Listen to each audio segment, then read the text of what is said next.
ಸಿದ್ದರಾಮಯ್ಯ ವಿರುದ್ಧ ಸೋಮಣ್ಣ ಇದೆಂತ ಆರೋಪ.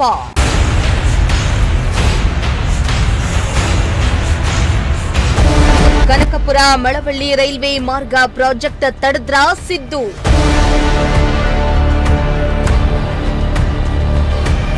ಬೆಂಗಳೂರಿನಿಂದ ಮೈಸೂರಿನವರೆಗೆ ಪ್ರಸ್ತಾವಿತ ರೈಲ್ವೆ ಕಾಮಗಾರಿಗಳ ವೀಕ್ಷಣೆಗೆ ಕೇಂದ್ರ ಸಚಿವರಾದ ಸೋಮಣ್ಣ ಹಾಗೂ ಎಚ್ಡಿ ಕುಮಾರಸ್ವಾಮಿ ಅವರು ವಿಶೇಷ ರೈಲಿನಲ್ಲಿ ಮದ್ದೂರಿಗೆ ಆಗಮಿಸಿದ್ರು.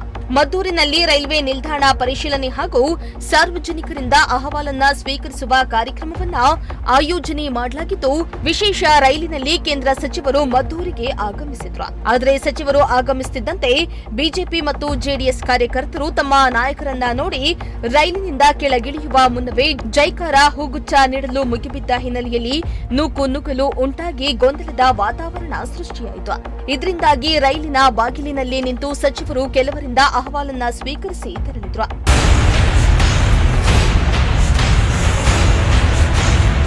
ಇನ್ನು ಈ ವೇಳೆ ಕನಕಪುರ ಹಾಗೂ ಮಳವಳ್ಳಿ ರೈಲ್ವೆ ಮಾರ್ಗ ಪ್ರಾಜೆಕ್ಟ್ಗಳನ್ನು ಸಿಎಂ ಸಿದ್ದರಾಮಯ್ಯ ಅವರೇ ತಡೆದ್ರು ಎಂದು ಕೇಂದ್ರ ಸಚಿವ ಸೋಮಣ್ಣ ಗಂಭೀರ ಆರೋಪ ಮಾಡಿದ್ರು. ಇನ್ನು ಈ ಬಗ್ಗೆ ಮಾತನಾಡಿದ ಸೋಮಣ್ಣ, ನಾವು ಅಧಿಕಾರಕ್ಕೆ ಬಂದ ತಕ್ಷಣವೇ ಕನಕಪುರ ಮಳವಳ್ಳಿ ಮಾರ್ಗದ ರೈಲ್ವೆ ಕಾಮಗಾರಿಯ ಪ್ರಾಜೆಕ್ಟ್ಗಳನ್ನು ಕೈಗೆತ್ತಿಕೊಂಡಿದ್ವಿ.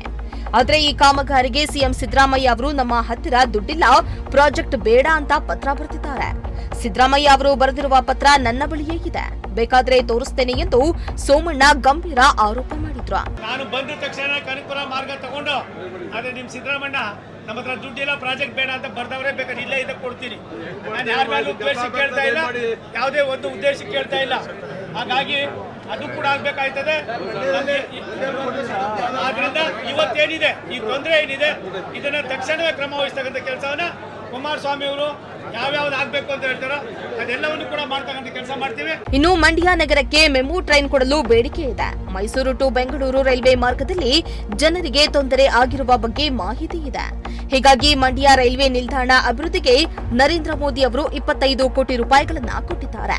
ಈ ಬಗ್ಗೆ ಅಧಿಕಾರಿಗಳ ಜೊತೆ ಸಭೆ ಮಾಡಿ ಚರ್ಚೆಯನ್ನ ಮಾಡ್ತೇವೆ. ಕುಮಾರಸ್ವಾಮಿ ಅವರು ಆದಷ್ಟು ಬೇಗ ನಿಮ್ಮ ಕನಸನ್ನ ನನಸು ಮಾಡ್ತಾರೆ ಎಂದು ಸೋಮಣ್ಣ ಭರವಸೆಯನ್ನ ನೀಡಿದ್ರು. 4-5 ತಿಂಗಳಿಂದ ಇದನ್ನ ಸಾಮಾನ್ಯ ಜನರಿಗೆ ತೊಂದರೆ ಆಗ್ತಾ ಇದೆ, ಅದನ್ನ ನಿವಾರಣೆ ಮಾಡೋದಕ್ಕೋಸ್ಕರವಾಗಿ ನಿನ್ನೆ ಹೋಗೋಣ ಅಂತ ಮಾತನಾಡಿದ್ರು. ಬೆಳಿಗ್ಗೆ 10 ಗಂಟೆಯಿಂದ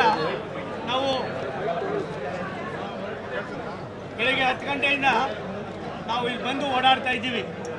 ಮಂಡ್ಯ ನಗರದಲ್ಲಿ ಬೇಕಾಗಿರ್ತಕ್ಕಂಥ ಕೆಲವು ಬಸ್ಗಳ ಟ್ರೈನ್ಗಳನ್ನು ನಿಲ್ಲಿಸ್ತಕ್ಕಂಥದ್ದು ಮತ್ತೆ ಕೆಲವು ಹೊಸದಾಗಿ ಆಗ್ತಕ್ಕಂಥದ್ದು ಒಂದು ಮೆಮೊ ಟ್ರೈನ್ ಅನ್ನ ಕೊಡಬೇಕು ಅನ್ನುವ ಬೇಡಿಕೆಗಳಿವೆ.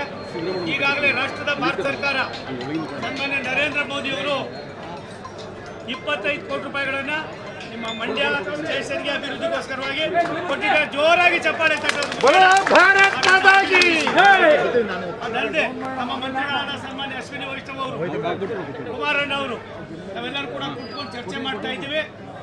ಮೈಸೂರಿಂದ ಬೆಂಗಳೂರಿಂದ ಮೈಸೂರು ಬರ್ತಕ್ಕಂಥ ಅದು ರಾಮನಗರ ಇರ್ಬೋದು, ಬಂಡಿ ಇರ್ಬೋದು, ಮದ್ದೂರು ಇರ್ಬೋದು, ಮಂಡ್ಯ ಇರ್ಬೋದು, ಶ್ರೀರಂಗಪಟ್ಟಣ ಇರ್ಬೋದು, ಪಾಂಡವಪುರ ಇರ್ಬೋದು, ಮತ್ತು ಮೈಸೂರು ಈ ಭಾಗದಲ್ಲಿ ಇರ್ತಕ್ಕಂಥ ಕೆಲವು ಸಾಮಾನ್ಯ ಜನರಿಗೆ ಆಗ್ತಕ್ಕಂಥ ಕೆಲವು ತೊಂದರೆಗಳು, ಕೆಲವು ಟ್ರೈನ್ಗಳಿದ್ದು ವೇಳೆ ಬದಲಾವಣೆ ಆಗಿದೆ, ಅದನ್ನು ಸರಿಪಡಿಸಿ ಅನ್ನೋ ಮಾತನ್ನು ಹೇಳಿದ್ದೀರಿ. ನಾನು 3 ಗಂಟೆ 4 ಗಂಟೆ ಮೇಲೆ ಇಲ್ಲಿಂದ ಅಲ್ಲಿ ಹೋದ್ಮೇಲೆ ಸಭೆಗಳನ್ನು ಮಾಡ್ತೀವಿ. ಅಲ್ಲಿ ಎಲ್ಲ ಅಧಿಕಾರಿಗಳು ಮೇಲ್ಪಟ್ಟದ ಮೇಲ್ವರ್ಗ ಎಲ್ಲ ಅಧಿಕಾರಿಗಳು ಬಂದಿದ್ದಾರೆ. ನಾನು ನಿಮ್ಮಲ್ಲಿ ಮನವಿ ಮಾಡೋದು ಇಷ್ಟೇ, ಸ್ವತಂತ್ರ ಬಂದು 75 ವರ್ಷ 77 ವರ್ಷ ಆಯಿತು. ಯಾವುದೇ ಮಂತ್ರಿಗಳು ಸನ್ಮಾನ್ಯ ನರೇಂದ್ರ ಮೋದಿಯವರ ಈ ಕಾರ್ಯಕ್ರಮ ಏನಿದೆ ಇದಕ್ಕಿಂತ ದೊಡ್ಡ ಕಾರ್ಯಕ್ರಮ ಮತ್ತೊಂದು ಆಗೋದಿಲ್ಲ. ನಿಮ್ಮಲ್ಲಿ ವಿನಂತಿ ಮಾಡ್ತೀನಿ, ನಿಮ್ಮ ಸುಮಾರು ವರ್ಷದ ಬೇಡಿಕೆ, ನಿಮ್ಮ ನೋವು, ನಿಮ್ಮ ಕಾಳಜಿ, ನಿಮ್ಮ ಕನ್ಸರ್ನು ಸನ್ಮಾನ್ಯ ಕುಮಾರಸ್ವಾಮಿಯವರು, ನಾನು ಯದುವೀರ್ ಒಡೆಯರವರು ಮಹಾರಾಜರು, ಮೈಸೂರು ಮತ್ತು ಕೊಡಗಿನ ಲೋಕಸಭಾ ಸದಸ್ಯರು ಅವರು ಕೂಡ ಬಂದಿದ್ದಾರೆ. ನಾವೆಲ್ಲ ಒಟ್ಟಾಗಿ ಕುಳಿತುಕೊಂಡು ಚರ್ಚೆ ಮಾಡಿ ನಿಮ್ಮ ಬಹುದಿನದ ಕೆಲವು ತೊಂದರೆಗಳನ್ನು ನಿವಾರಣೆ ಮಾಡ್ತಕ್ಕಂಥ.